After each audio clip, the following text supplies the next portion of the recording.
चीन के डर पर सबसे बड़े अपडेट का इसी डर से चीन धमकियां दे रहा है। इसीलिए तो चीन को दिन में दिखने लगे हैं तारे। चीनी ऐप्स पर बैन से चीन को कैसे ये तारे दिखाए भारत ने, बताएं प्रतिमा। 59 ऐप्स बैन हो गई। चीन की धमकियां बता रही हैं कि उसे इस छोटे से बैन के बड़े असर की आशंका सता रही। इधर भारत में चीनी ऐप बंद हुई, उधर चीन के सरकारी अखबार ग्लोबल टाइम्स में शुरू हो गया डराने का सिलसिला। इन धमकियों में ही नजर आ रहा है चीन को व्यापार में नुकसान का खौफ सताने लगा है।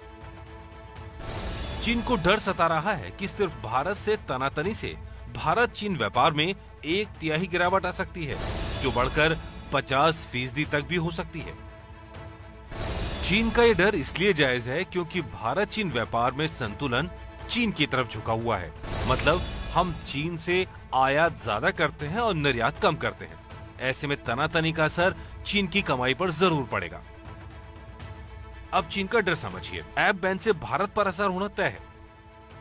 नुकसान ये होगा कि नए टेक्नोलॉजी और इंटरनेट स्टार्टअप को नुकसान होगा क्योंकि उन्हें चीनी निवेश नहीं मिलेगा।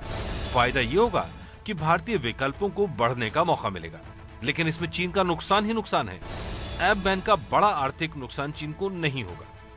दूसरे देशों में ऐप बैन की मुहिम चलेगी, चीनी ब्रांड्स पर असर पड़ेगा और दूसरे चीनी ब्रांड्स की कमाई घटेगी। यही वजह है चीन और चीनी मीडिया भारत को डराने में लगे हैं। ग्लोबल टाइम्स में छपे एक लेख में ऐसी ही चेतावनी दी गई है। ऐसे हालात में अगर भारत सरकार राष्ट्रवादी भावना को आगे बढ़ाती है तो डोकलाम संकट के दौरान हुए नुकसान से ज्यादा नुकसान उठाना पड़ सकता है। उम्मीद करते हैं भारत सरकार जागे और हालात को बिगड़ने से रोके। वहीं चीन को भी भारत में चीनी निवेश की चिंता सताने लगी है। दरअसल सिर्फ ऐप ही नहीं, चीन की कंपनियों ने भारत की कई कंपनियों में निवेश किया है। जैसे स्नैपडील में 5,289 करोड़ का निवेश, पेटीएम में 3,022 करोड़ का निवेश, ओला में 3,778 करोड़ का निवेश, इसी तरह स्विगी में 3,778 करोड़ का निवेश।